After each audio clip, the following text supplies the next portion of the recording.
lupa sholawat serta salam semoga tetap tercurah limpahkan pada junjungan kita Nabi besar Muhammad Sallallahu Alaihi Wasallam. Semoga kita mendapat syafaatnya yang mulia.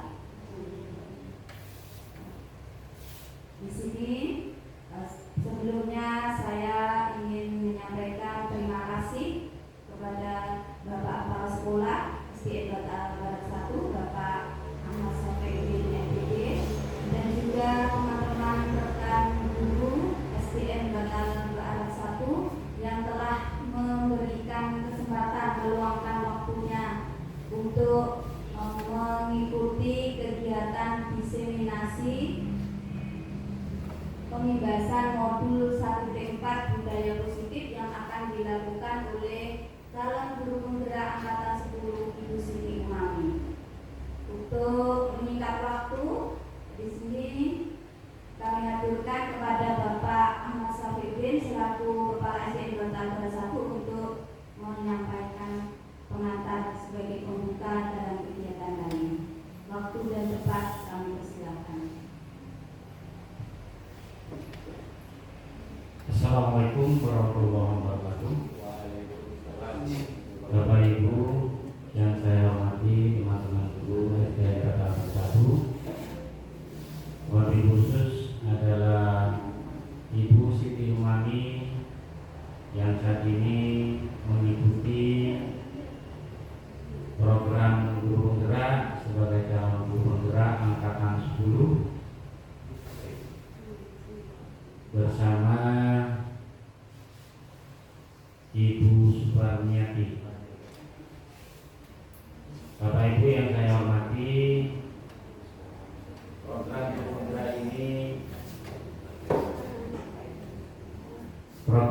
penggerak ini merupakan program Kementerian Pendidikan dan Kebudayaan, Riset Teknologi Dikti dalam rangka meningkatkan kualitas pendidikan di Indonesia. Saya selaku kepala sekolah mengucapkan terima kasih dan ikut bangga karena ada dua guru kita yang sudah berhasil lolos guru penggerak dan sekarang sedang mengikuti tahapan-tahapannya, yaitu Ibu Umami dan Ibu Suparniati, dan juga 3 teman guru sebelumnya yang sudah diangkat sebagai kepala sekolah. Mudah-mudahan dengan adanya program guru penggerak ini, kualitas layanan pendidikan atau pembelajaran di sekolah kita semakin baik, sehingga mendapat kepercayaan dari para masyarakat untuk menitipkan di putra putrinya sesuai. Oleh karena itu, Bapak Ibu sekalian, saya selaku kepala sekolah memohon dengan hormat kepada Bapak Ibu sekalian untuk memberikan dukungan maksimal apa yang dibutuhkan oleh Ibu Mami dan Ibu Suparniati dalam proses guru penggerak ini, sehingga mereka bisa lulus dengan predikat sangat memuaskan. Ini perlu kita dukung. Seperti pertemuan kali ini, kita kompak, ya, minimal diminta harus ada 10 guru.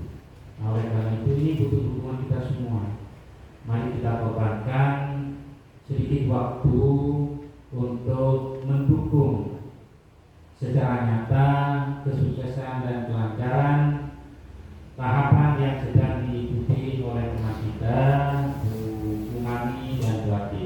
Karena sebenarnya mereka itu adalah berjuang untuk sekolah kita, bukan hanya sebatas mereka sendiri. Yang ketiga, di samping itu kita akan memperoleh ilmu yang telah mereka dapat selama proses atau tahapan guru penggerak ini. Nah, ini juga bisa menjadi bekal, bisa menginspirasi kita semua supaya Bapak Ibu juga nanti mudah-mudahan bisa juga ikut dan lolos jadi guru penggerak. Mungkin itu yang dapat saya sampaikan. Kembali saya ucapkan terima kasih. Wassalamualaikum warahmatullahi wabarakatuh. Terima kasih kami sampaikan kepada Bapak Anas Sedikit. Untuk selanjutnya penyampaian pembahasan modul 1.4 budaya sedikit yang akan dilaksanakan oleh Ibu Siti Umami. Waktu dan tempat kami aturkan.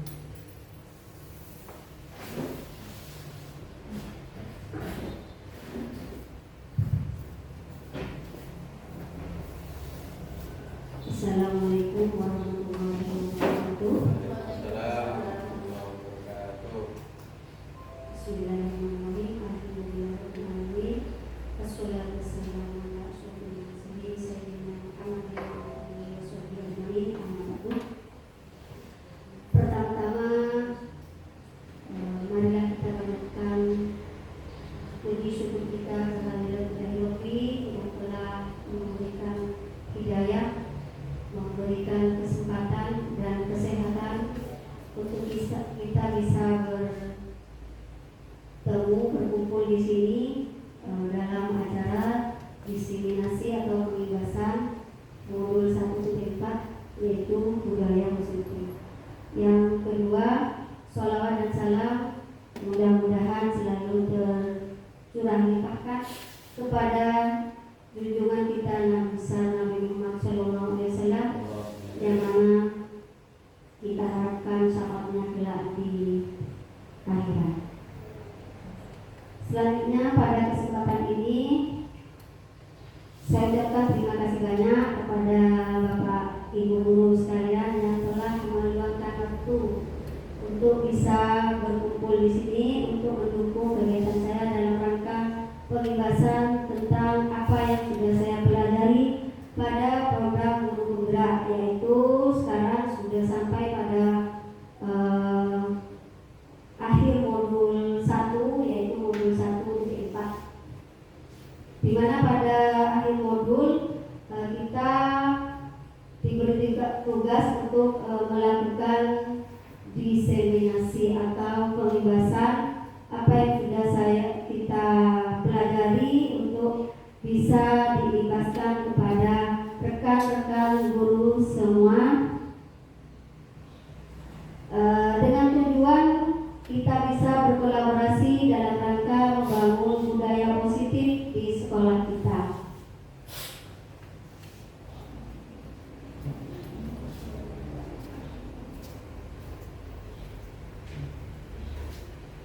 Yang kedua, saya mohon maaf mungkin dari beberapa segi banyak kekurangan dan hal-hal yang mungkin kurang berkenan di hati para Bapak Ibu guru sekalian.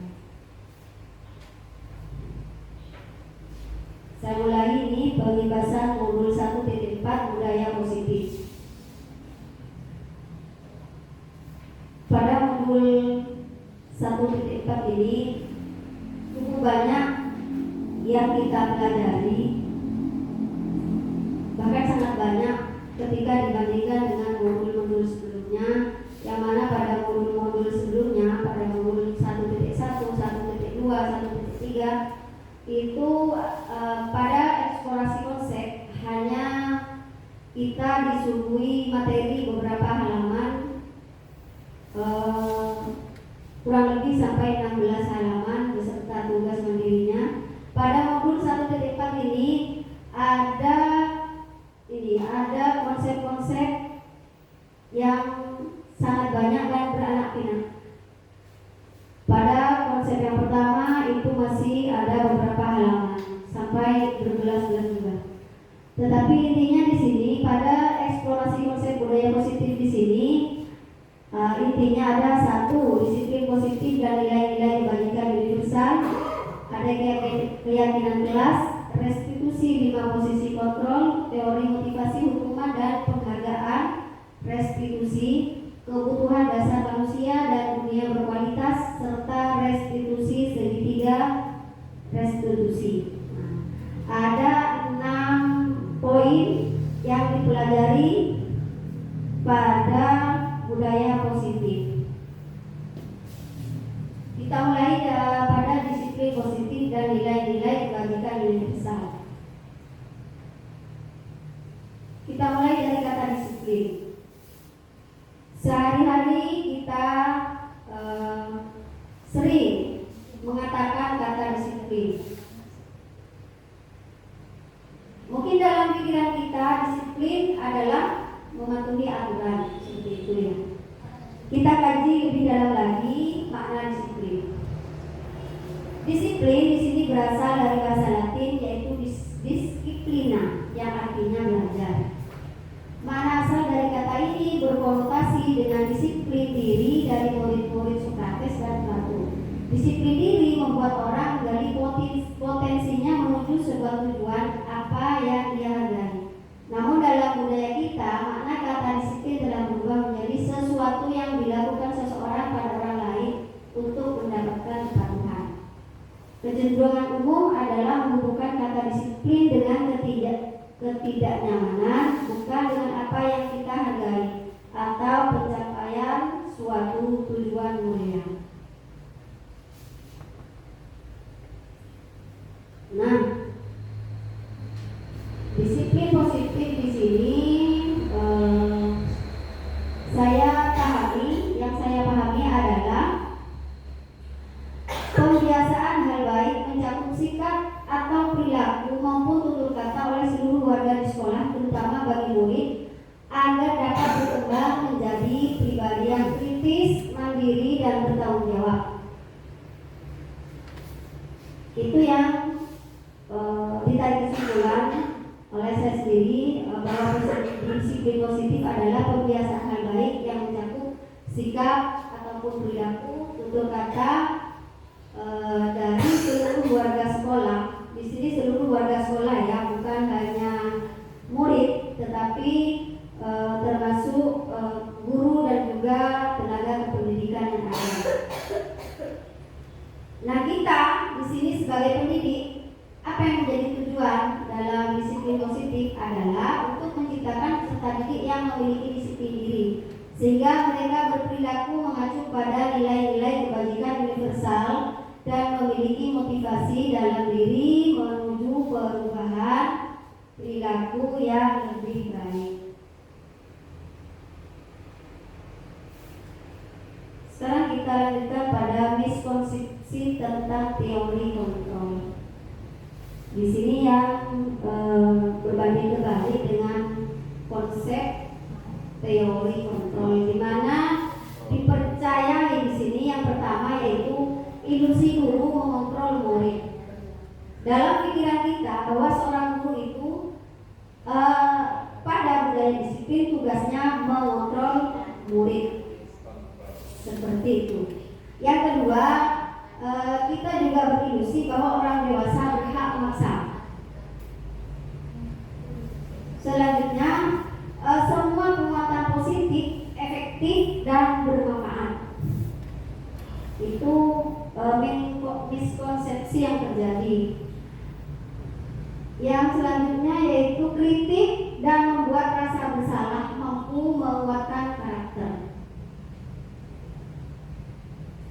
Dan terakhir yaitu bahwa orang dewasa memiliki hak untuk memaksa. Di sini miskonsepsi atau pengertian atau mindset kita terhadap anak-anak kita.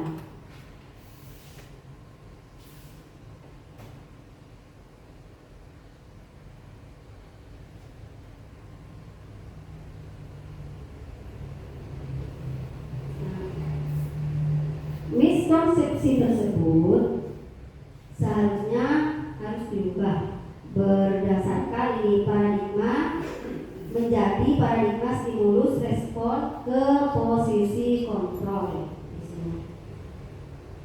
Jadi tindakan-tindakan kita yang selama ini berdasarkan konsep yang tadi, kita berusaha merubah pada paradigma stimulus respon menjadi posisi kontrol. Kita bisa baca di slide situ. Pada stimulus respon ada realitas kebutuhan kita sama. Sedangkan teori kontrol, kebutuhan kita berbeda. Semua orang melihat hal yang sama.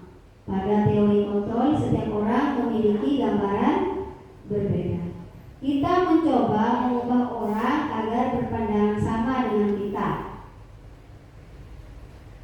Pada teori kontrol, kita berusaha memahami pandangan orang lain tentang dunia. Perilaku buruk dilihat sebagai suatu kesalahan.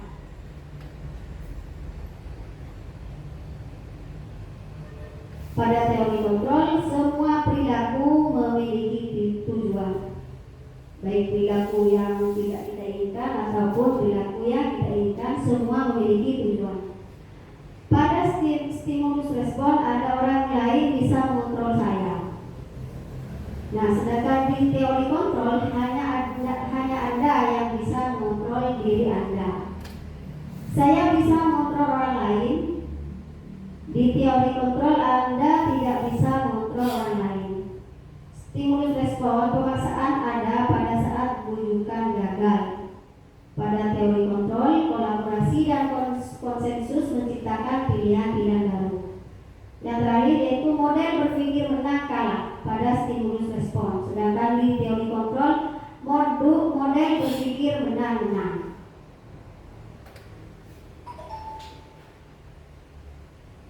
Sekarang saya lanjutkan dulu materinya, nanti kita bisa sharing setelah di akhir. Selanjutnya ada nilai-nilai kebajikan. Di sini saya contohkan contoh nilai kebajikan institusi atau organisasi. Nilai-nilai kebajikan yang pertama yaitu biasanya di sini di sekolah kita mengacu pada nilai-nilai profil pelajar Pancasila, yaitu beriman dan bertakwa kepada Tuhan Yang Maha Esa dan berakhlak mulia, berkebinekaan global, gotong royong, mandiri, kreatif, dan kebenaran kritis. Pada organisasi Ibu Primarius Program, nilai-nilai kebajikan yang dianut yaitu toleransi, rasa hormat, integritas, mandiri, menghargai, antusias, empati, pengetahuan, kreativitas, kerjasama, percaya diri, dan komitmen. Pada life skill dapat dipercaya, lurus hati, pendengar yang aktif, tidak merendahkan orang lain, dan memberikan yang terbaik dari diri. Di sini nilai-nilai kebajikan di sini adalah menjadi acuan terhadap tindakan dari apa yang dilakukan anak, menjadi acuan. Apa nilai-nilai kebajikan apa yang dituju dari tindakan-tindakan itu yang mestinya kita kaji. Beralih pada poin selanjutnya yaitu kebutuhan dasar manusia. Apa itu kebutuhan dasar manusia? Yaitu seluruh tindakan manusia memiliki tujuan tertentu. Semua yang kita lakukan adalah usaha terbaik kita untuk mendapatkan apa yang kita inginkan. Semua yang dilakukan memiliki tujuan tertentu, yaitu untuk memenuhi kebutuhan dasar. Ada 5 kebutuhan dasar manusia, yaitu kebutuhan bertahan hidup. Kebutuhan bertahan hidup apa saja? Di situ ada makanan. Nah, itu saya ketik ya, maaf Bapak Ibu tipe. Makanan, pakaian, tempat tinggal, keamanan, dan kesehatan. Itu kebutuhan dasar manusia untuk bertahan hidup.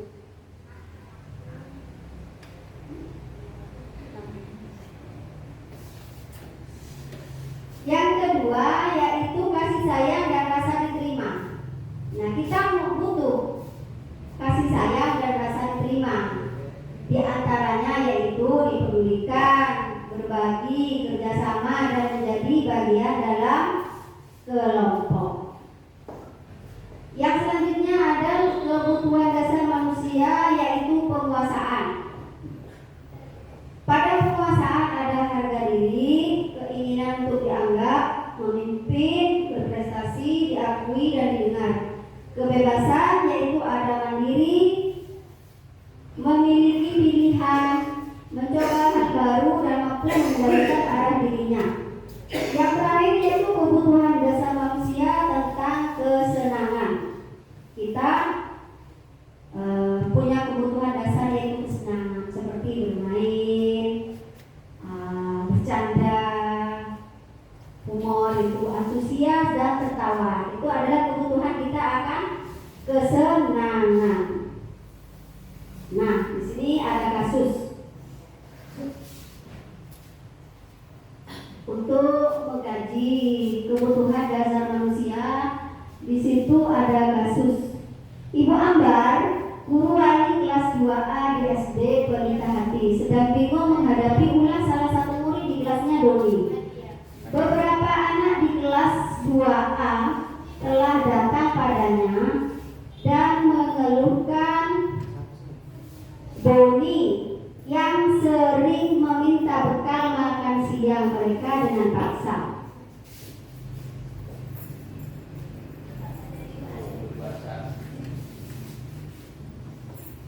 Iya, kasusnya Doni yang seringkali meminta bekal makan siang mereka dengan paksa. Jika Anda menghadapi situasi seperti Ibu Ambar, apa yang akan Anda lakukan? Menurut Anda, kira-kira apa alasan Doni melakukan hal itu? Bapak Ibu, mohon kita pelajari kasus ini. Kira-kira dari kasus Doni kelas 2A yang seringkali meminta bekal makan siang mereka dengan paksa. Dia selalu meminta makanan temannya dengan paksa. Kira-kira apa alasan Doni? Atau kebutuhan dasar apa yang ingin dipenuhi Doni? Seperti tadi, oke. Bapak Ahyar.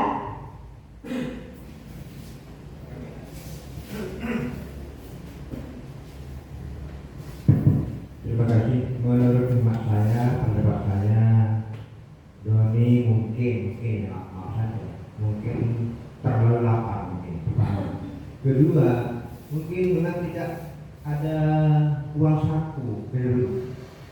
Mungkin yang lain. Terima kasih. Terima kasih Pak Ahyar. Oke. Ya, baik. Terima kasih.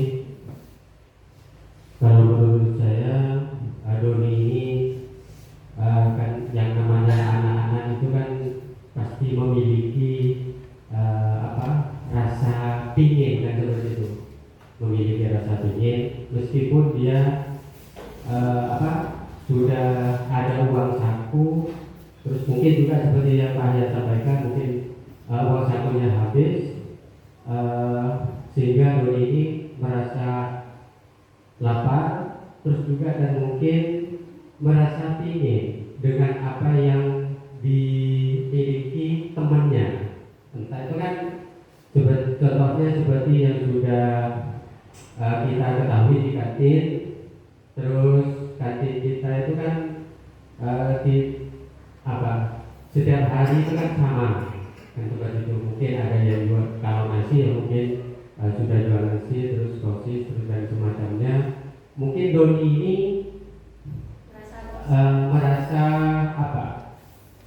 pingin merasakan makanan yang sudah dimiliki temannya itu. Mungkin seperti itu. Entah itu mau mencicipi atau bagaimana, sehingga ingin ada berhubungan. Terima kasih. Terima kasih. Oke, mungkin ada yang lain.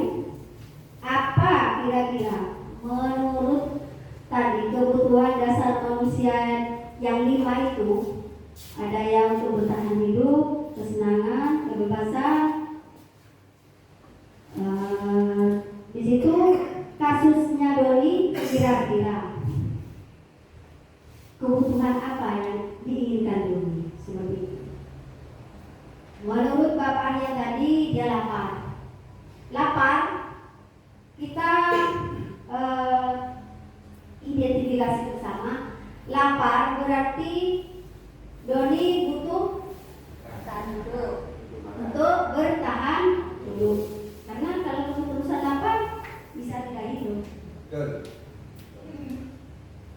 Bismillahirrahmanirrahim. Baik, terima kasih atas waktunya. Mungkin saya akan menyampaikan beberapa sebagian kecil terkait kebutuhan doni. Di sana dijelaskan doni yang seringkali meminta bekal makan siang mereka dengan paksa.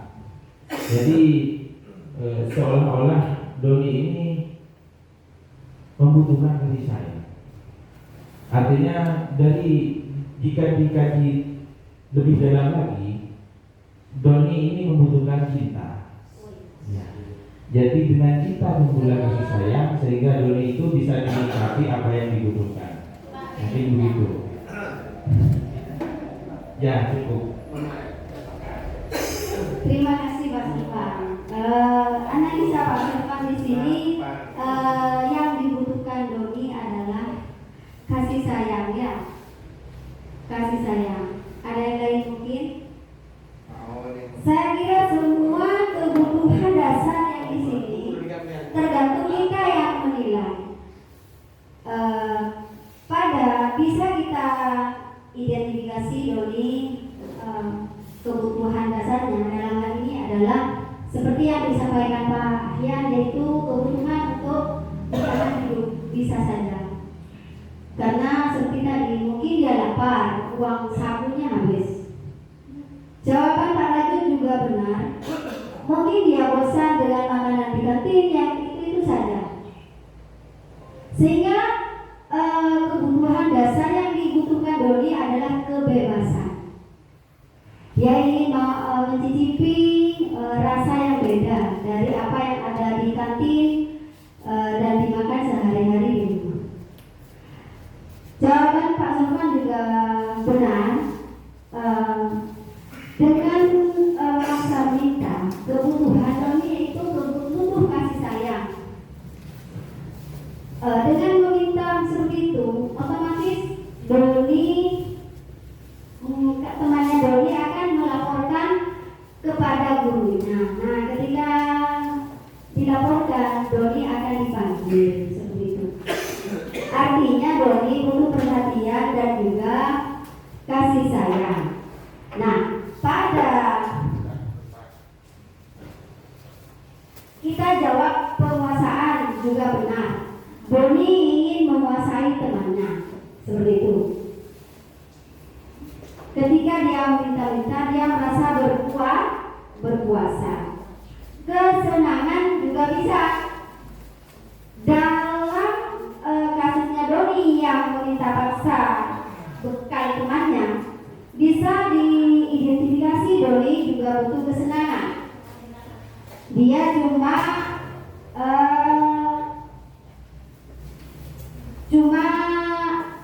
cowok-cowok, artinya tak ngalah oku, bukan ingin beneran. Cuma dia merasa senang ketika temannya marah seperti itu. Berarti dari kasus di atas, kebutuhan dasar manusia itu semua bisa sebagai jawaban dari kasus doni tersebut. Oke, kita lanjutkan pada kasus ini. Maaf ya. Tadi kan ada kebutuhan dasar manusia dan dunia berkualitas. Nah, di sini dunia berkualitas. Maksud saya di sini kita akan belajar tentang dunia berkualitas. Apa yang dimaksud dunia berkualitas? Adalah tempat khusus dalam pikiran Anda, tempat Anda menyimpan gambaran representasi dari semua yang Anda inginkan. Tempat dunia berkualitas itu bisa berisi orang-orang, hal-hal apa saja, pengalaman hidup yang membuat Anda merasa bahagia dan terpenuhi kebutuhan dasar Anda. Dr. William Glasser menyebutnya seperti semacam album foto sehingga isinya tidak akan terlalu banyak. Hanya akan terdiri dari beberapa hal saja yang sangat signifikan dan benar-benar terbaik dalam hidup Anda yang membuat hidup Anda menjadi lebih bermakna. Kebutuhan dasar bersifat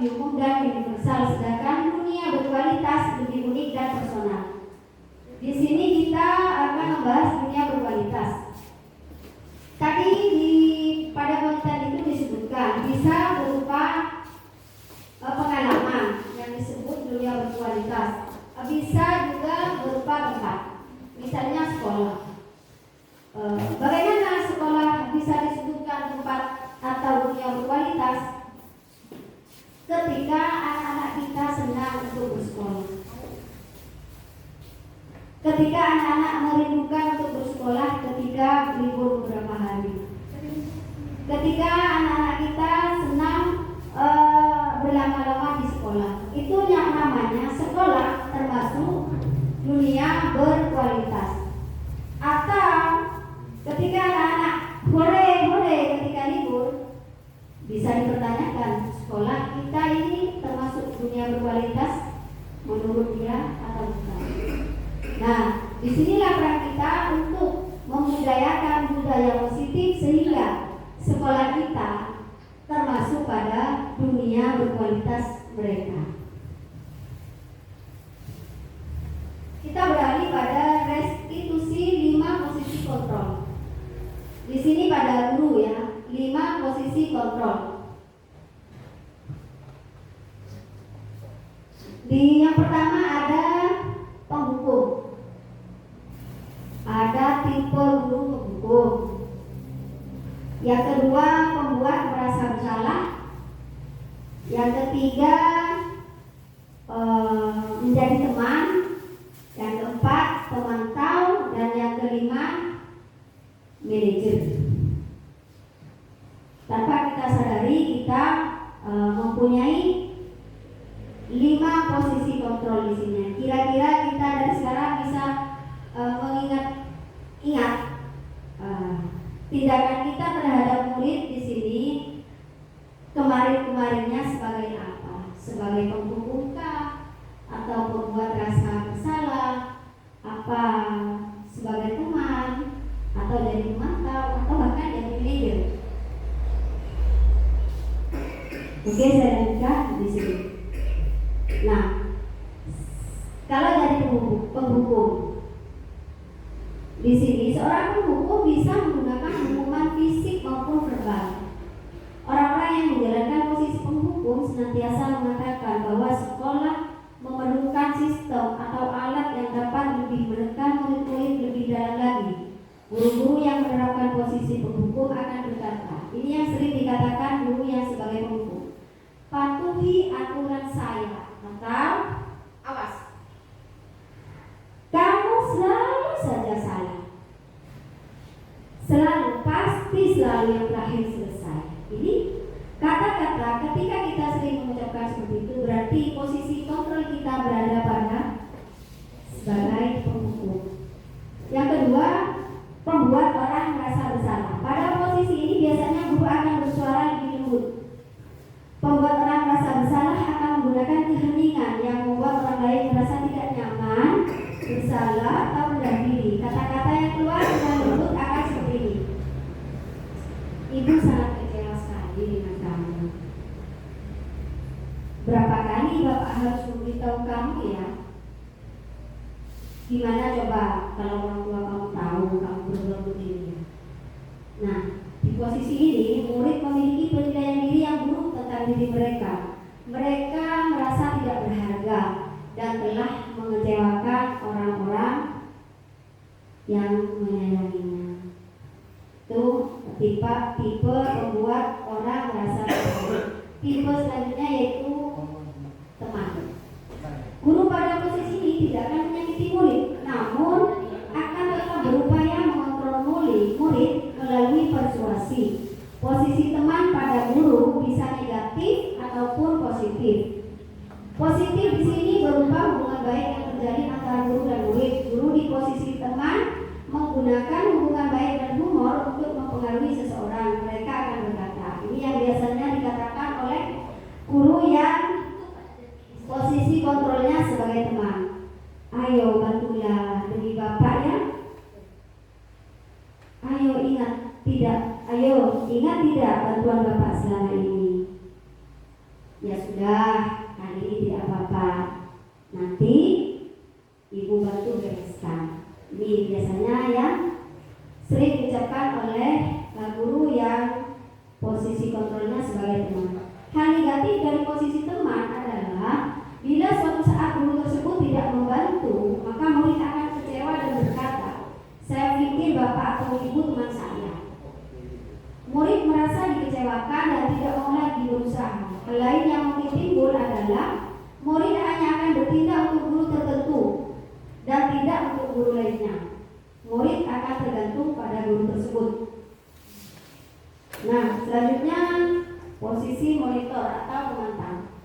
Memonitor berarti mengawasi. Pada saat kita mengawasi, kita bertanggung jawab atas perilaku orang-orang yang kita awasi. Posisi pemantau berdasarkan pada peraturan-peraturan dan konsekuensi.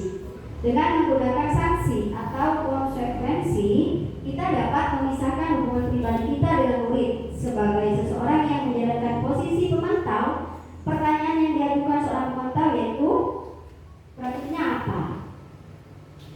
Apa yang telah kamu lakukan?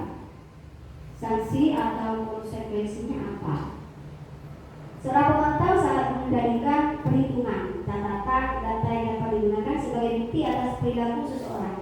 Posisi ini akan menggunakan stiker atau slip catatan daftar cek. Posisi monitor sendiri berawal dari teori stimulus respon yang menunjukkan tanggung jawab guru dalam mengontrol murid. Selanjutnya yaitu posisi manajer. Manajer adalah posisi mentor, di mana guru berbuat sesuatu bersama dengan murid, mempersilahkan murid mempertanggungjawabkan perilakunya, mendukung murid agar dapat menemukan solusi atas permasalahannya sendiri. Seorang manajer telah memiliki keterampilan di posisi teman maupun memantau, dan dengan demikian bisa jadi di waktu-waktu tertentu kembali kepada kedua posisi tersebut. Di manajer, murid diajak untuk menganalisis kebutuhan dirinya maupun kebutuhan orang lain. Di sini penekanan bukan pada kemampuan membuat konsekuensi, namun dapat berkolaborasi dengan murid bagaimana memperbaiki kesalahan yang ada. Seorang manajer akan berkata seperti ini, apa yang kita yakini? Apakah kamu meyakininya? Jika kamu meyakininya, apakah kamu bersedia memperbaikinya? Jika kamu memperbaiki ini, hal ini menunjukkan apa tentang dirimu? Apa rencana kamu untuk memperbaiki hal ini? Nah, tugas seorang manajer bukan untuk mengatur perilaku seseorang. Kita membimbing murid untuk dapat mengatur dirinya. Seorang manajer bukannya memisahkan murid dari kelompoknya, tapi mengembalikan murid tersebut ke kelompoknya dengan lebih baik. Bisa jadi dalam praktek penerapan disiplin sehari-hari kita akan kembali ke posisi teman atau pemantau. Begitu kira-kira penjelasan dari 5 posisi kontrol. Kira-kira setelah saya tadi berkata membayangkan tindakan-tindakan sehari-hari kita, apakah selama ini posisi apa yang sudah kita lakukan selama ini?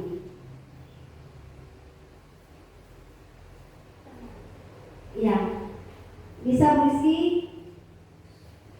Rizky, apa posisinya Bu Rizky? Mungkin kalau saya ya dari ada teman, manajer, pemantau yang seharusnya yang baik ya Bang ya, baik semua. Kalau di saya sendiri lebih memposisikan sebagai teman. Oke, selama ini Bu Rizky sudah berada pada posisi kontrol teman.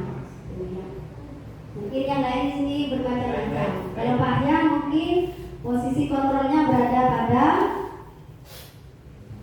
Terima kasih. Mungkin kalau saya agak berbeda dengan Ibu, saya mungkin ada di posisi penghukum itu. Maksud saya karena menjaga wibawa saya sebagai guru. Karena apa? Kalau anak-anak tidak dihukum, anak-anak sepertinya kelihatan memang tetap nakalnya. Contoh, coba anak-anak tidak main bola di halaman pinggir jalan, tetap main. Nah, begitu diberi hukuman, baru jelas. Terima kasih. Terima kasih Pak Yan. Nah, ini Pak Yan tipe posisi kontrolnya ada pada hukum. Kalau Pak Sofwan? Bismillahirrahmanirrahim. Untuk saya pribadi, posisi mungkin bisa dikatakan sebagai mentor, di mana sebagai seorang guru itu harus bisa mendidik, memberi contoh yang lebih baik kepada anak didik kita yang telah disebutkan di depan itu, berbuat sesuatu bersama dengan murid. Artinya dari contoh di pesantren-pesantren itu kiai itu melaksanakan terlebih dahulu, baru ketika sudah melaksanakan maka pemerintah setelahnya terhadap santri-santrinya untuk melakukan. Jadi di sana ketika bisa dikatakan secara bahasa Madura alatif, mendampingi, bukan hanya memerintah semata-mata menyuruh selesaikan dan selesaikan.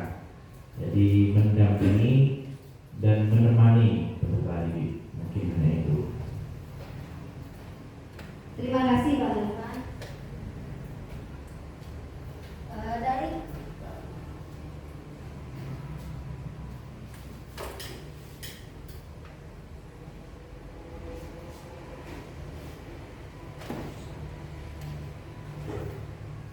Dari ketiga tadi teman guru, ada yang berada pada posisi kontrol penghukum, ada yang posisi kontrolnya teman, dan ada juga manajer.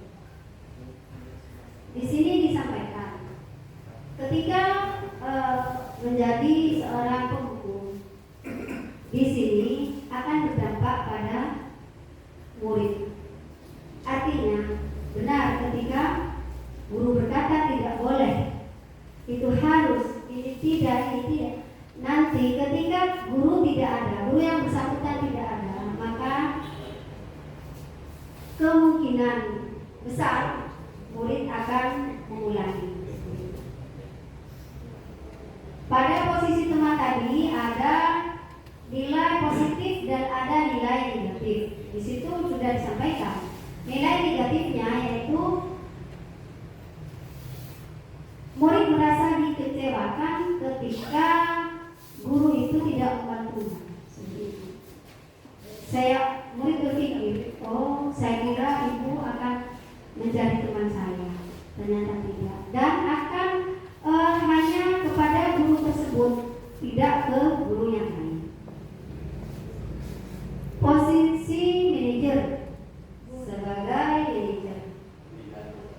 sebagai mentor di sini disampaikan juga pada pembelajaran di sini, posisi yang paling baik adalah posisi manajer. Seperti itu. Jadi seharusnya kita berada pada posisi manajer, karena menurut ini yang saya pelajari di modul 1.4 ini adalah posisi yang paling baik yaitu sebagai manajer. Seperti yang dicontohkan tadi Bapak Sofwan, kita bersama-sama murid melakukan bersama-sama hal kebaikan, dan juga kita akan mengetahui, kita menetapkan bersama konsekuensinya ketika kita melanggar seperti itu. Kita tahu. Ini bisa dilanjutkan nih, contoh penerapan posisi kontrol. Ada kasusnya siswa tidak memakai atribut lengkap saat upacara bendera. Pada posisi penghukum, hukumannya adalah langsung itu, hormat pada bendera selama 1 jam. Hukum. Ya. Pada posisi pembuat rasa bersalah, ini dibilang ini, berapa kali ibu harus memberitahu kamu selalu saja mengecewakan ibu kecewa, sehingga anak merasa bersalah. Ketika posisi sebagai teman, nih yang dikatakan, ayo dong ikuti aturan sekolah, tolong bantu ibu. Sekali ini ya sudah tidak apa-apa. Lain kali jangan sampai dibuat seperti ini lagi ya. Ini kelihatannya untuk jangka pendek memang bagus seperti ini, tetapi untuk jangka panjang tidak bisa, tidak bagus, kurang bagus ya. Ya selanjutnya ada memantau. Nah di sini memantau ya. Kamu sudah melanggar peraturan sekolah, kamu tahu konsekuensinya. Setelah upacara, kamu beli atributnya ke koperasi dan jangan diulangi lagi. Ya. Dan yang terakhir sebagai manajer, apakah kamu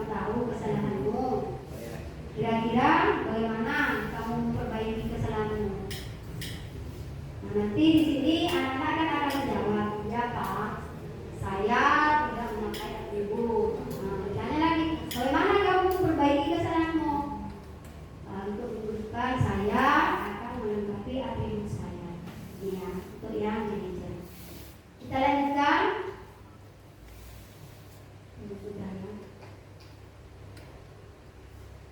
Nah, di sini ada tabel. Di sini tabelnya sudah cukup lengkap, 5 posisi kontrol.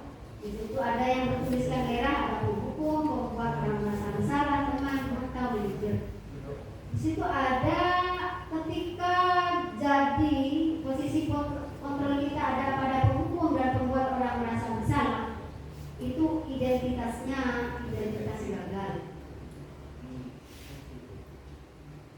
Sedangkan posisi kontrol teman dan pemantau identitas berhasil, dan juga manajer identitas berhasil di sini ya. Ini ada perbuatan yang buruk seperti apa ketika pada penghukum menghardik, menunjuk, menyakiti, menyindir, gitu ya. Terus kalau pada pembuat orang merasa bersalah, berceramah dan mengatakan seharusnya ini begini, kecewa kalau kamu seperti ini. Nah, itu. Kalau sebagai teman membuatkan alasan-alasan untuk muridnya, ya ada apa-apa untuk sekarang apa ya, karena kamu kan sekarang ibu guru misalnya, ya ibu guru mencari alasan bagaimana muridnya tidak tahu cuma itu sebagai teman. Terus komentar, menghitungkan buku, berapa kali ini sudah kamu melanggar. Terus yang kalau manajer mengajukan pertanyaan seperti tadi. Ini ya bisa kita baca nanti bersama-sama, atau bisa slide-nya nanti saya bagikan. Selanjutnya kita beralih pada teori motivasi, hukuman, dan penghargaan serta restitusi. Ada 3 motivasi dalam diri kita yang dituliskan di sini, yaitu 1, ketika kita bertindak, 1, untuk menghindari ketidaknyamanan atau hukuman, itu motivasi kita. Yang kedua, untuk mendapatkan imbalan dari orang lain atau institusi. Yang ketiga, untuk menghargai diri sendiri. Nah, untuk yang pertama dan yang kedua, untuk menghindari ketidaknyamanan. Loh, kalau saya enggak melakukan ini, saya nggak enak dengan kepala sekolah misalnya. Ini kan motivasi kita kan ingin terhindar, ingin nyaman, kita menghindari ketidaknyamanan. Atau kalau saya tidak mengerjakan ini nanti ada hukuman apa gitu. Yang kedua, mendapatkan imbalan.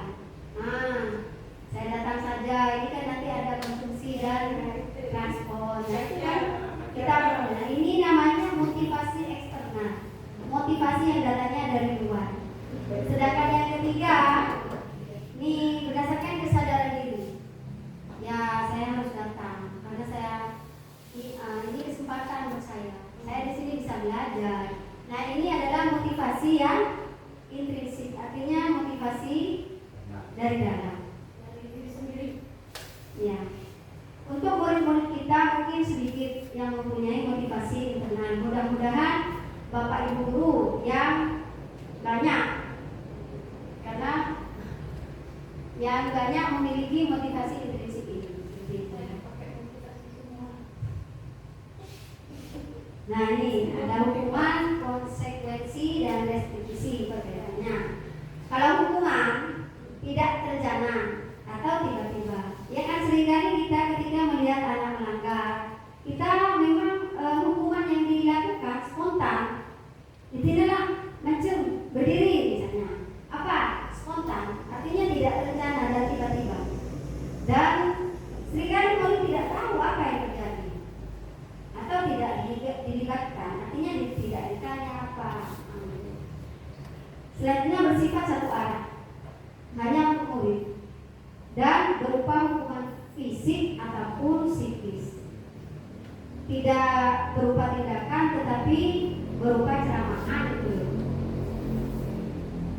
ada konsekuensi. Nah, konsekuensi ini terencana atau disepakati sesuai peraturan. Misalnya, kita sudah buat peraturan kalau tidak mengerjakan PR, anak-anak ibu suruh mengerjakan di luar. Nah, ketika tidak mengerjakan PR, esokan harinya benar disuruh anak-anak yang mengerjakan PR silakan kerjakan di luar. Itu namanya konsekuensi, bukan menghukum. Terus murid tetap dibuat tidak nyaman. Nah, meskipun itu bukan hukuman, murid juga merasa tidak nyaman. Sikap guru selalu memonitor murid. Guru di sini selalu mengawasi murid. Sedangkan restitusi adalah proses menciptakan kondisi bagi murid untuk memperbaiki kesalahan. Nah, di sini kalau restitusi kita mendatangkan murid dan berusaha menanyakan apa sebenarnya duduk masalahnya dan mencari solusi bersama.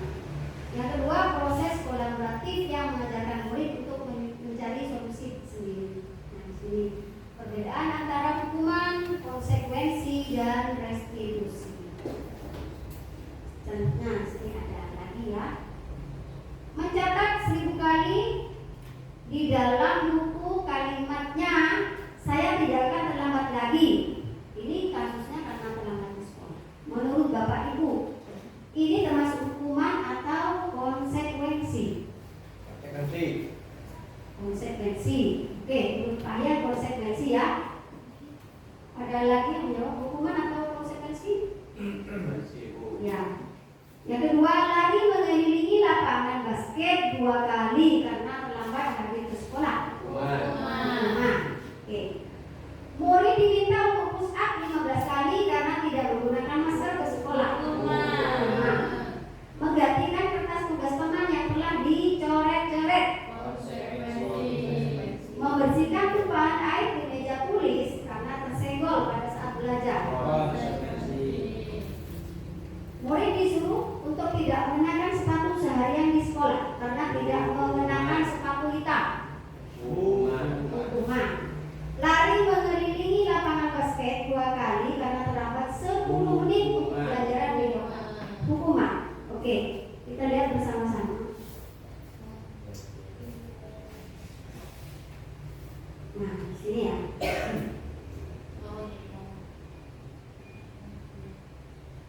Ternyata mencatat 100 kali di dalam buku dengan kalimat saya tidak akan terlambat lagi itu termasuk hukuman, bukan konsekuensi. Karena perintah itu datangnya secara tiba-tiba dan tidak dibicarakan sebelumnya bersama dengan murid. Terus dari mengelilingi lapangan basket 2 kali karena terlambat hadir di sekolah, hukuman. Murid diminta push up 15 kali. Nah, ini hukuman ya. Mengganti kertas tugas teman yang telah dicoret-coret, ini konsekuensi. Akibatnya ketika mencoret-coret buku temannya maka harus mengganti. Membersihkan tumpahan air di meja karena tersenggol, ini juga termasuk konsekuensi. Murid disuruh untuk tidak mengenakan sepatu seharian di sekolah, masuk hukuman. Dan yang terakhir, kenapa ini konsekuensi? Karena di sini sudah dibicarakan sebelumnya bersama dengan guru PK.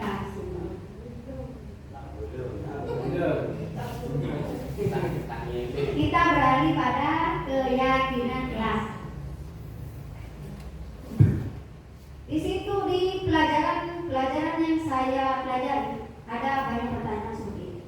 Kenapa keyakinan kelas? Kok tidak peraturan atau kesepakatan kelas?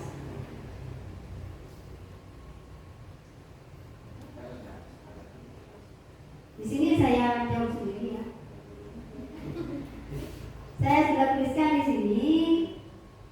Kenapa keyakinan kelas? Karena keyakinan kelas adalah kesepakatan kelas. Nah, sebuah kesepakatan sudah yang telah dibuat dan diyakini bersama antara guru dengan murid dengan harapan di bisa dilakukan dan bisa meningkatkan kedisiplinan. Sedangkan peraturan, kalau peraturan lebih pada sepihak, artinya guru yang membuat tanpa melibatkan murid. Itu namanya peraturan. Maka di sini adalah keyakinan kelas. Kita buat bersama, yakini bersama, lakukan bersama. Keyakinan kelas di sini berupa pernyataan universal. Artinya kalimat-kalimat yang digunakan bersifat umum. Dibuat dalam kalimat positif dan tidak abstrak dan bersifat abstrak. Keyakinan kelas hendaknya tidak terlalu banyak sehingga mudah diingat dan dipahami.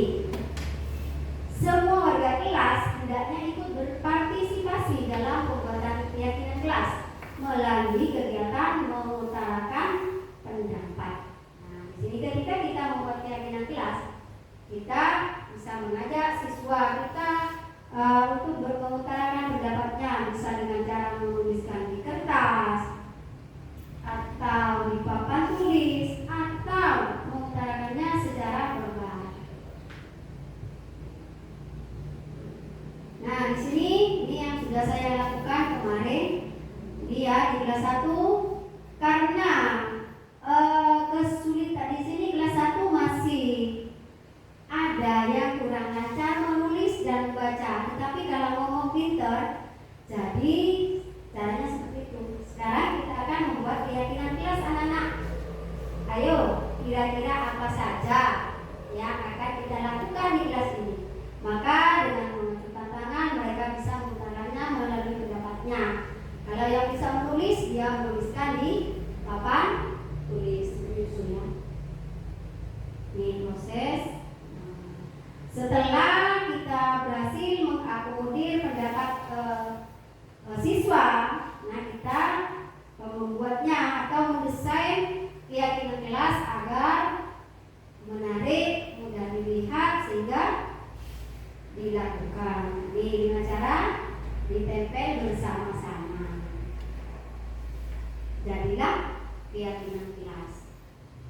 Nah, tentang keyakinan kelas, tadi kita ingat lagi di sini keyakinan kelas kalimatnya berupa pernyataan universal dan berbentuk kalimat positif.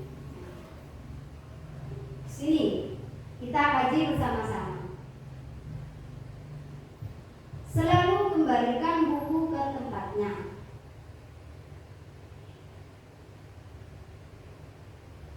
Ini termasuk ke apa? Bagaimana? Keyakinan kelas memang semuanya. Maksudnya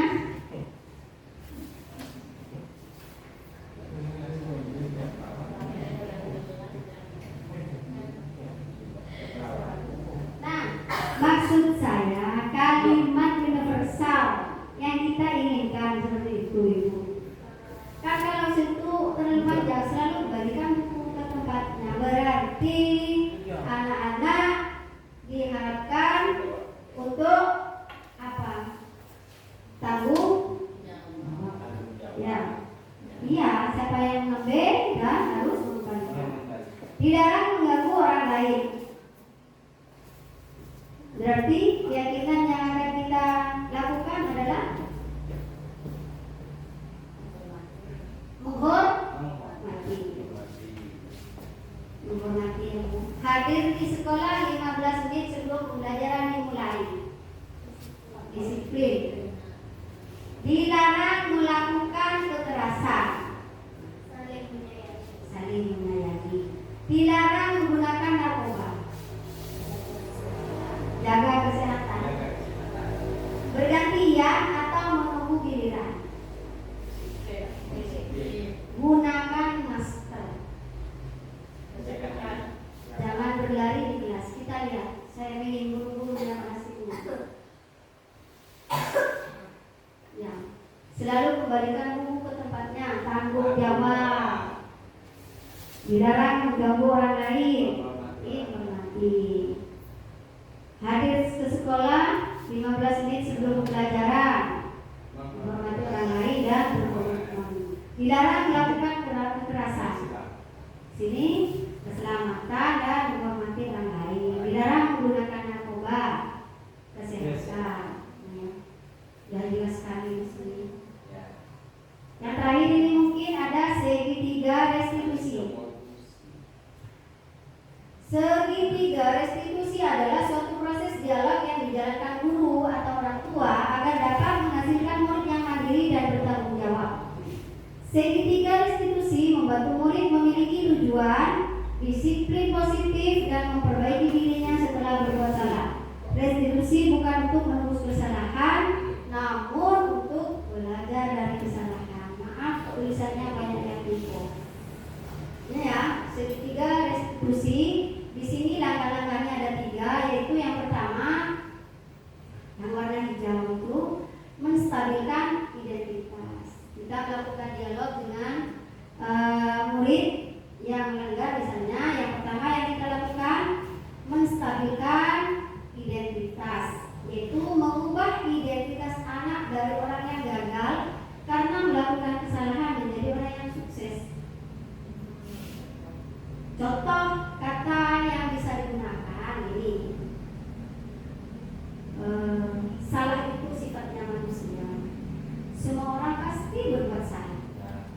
Nah, kan dia dengan sendirinya akan tidak terlalu minder ketika kita katakan semua orang pasti pernah berbuat salah. Tapi kita harus bisa belajar dari kesalahan itu. Tahapan yang kedua yaitu validasi kebutuhan. Kalau kita memahami kebutuhan dasar apa yang mendasari sebuah tindakan, kita akan bisa menemukan cara-cara paling efektif untuk memenuhi kebutuhan tersebut. Contoh pertanyaan yang bisa kita sampaikan seperti ini. Yang telah berdasarkan yang telah kamu lakukan ini, kamu kan pasti punya alasan. Alasannya apa kira-kira kok bisa terjadi seperti ini? Nah, setelah kamu menyampaikan alasannya, kita tanya lagi, apakah tidak ada cara lain yang lebih efektif selain kamu berbuat seperti itu? Dan yang terakhir tahapannya yang merah itu menanyakan keyakinan. Setelah melakukan langkah 1 dan 2, maka anak akan siap untuk dihubungkan dengan nilai-nilai yang dia percaya dan berpindah menjadi orang yang dia inginkan. Nah, setelah 2 tahapan dilakukan, pada tahapan terakhir, anak-anak diajak untuk mengingat kembali keyakinan kelas yang kita sudah buat bersama. Nah, kira-kira perbuatan yang telah diperbuat kamu itu sesuai atau tidak dengan keyakinan kelas kita? Gitu. Tidak. Terus keyakinan kelas kita apa yang sudah dilanggar? Misalnya disiplin. Nah, untuk berikutnya, untuk selanjutnya, apa yang akan kamu lakukan? Maka akan berbuat seperti yang keyakinan kelas yang sudah kita kerjakan. Di sini saya, tapi sinyalnya ulang ini ya. Saya sudah melakukan atau mempraktekkan segitiga restitusi bersama murid saya. Tapi ini kok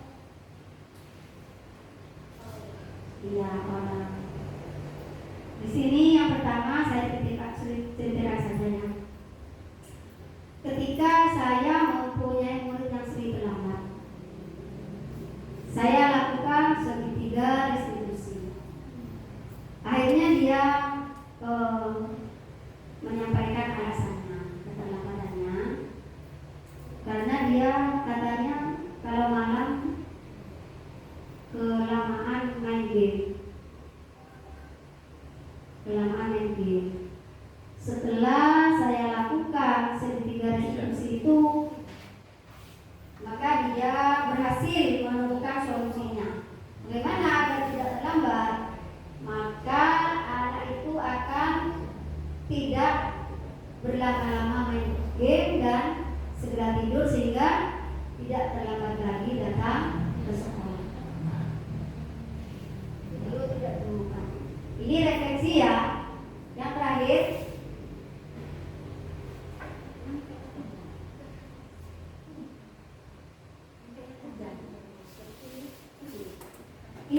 refleksi yang terakhir ya, ada refleksi. Refleksi ini bukan untuk saya dan untuk Bapak Ibu sekalian.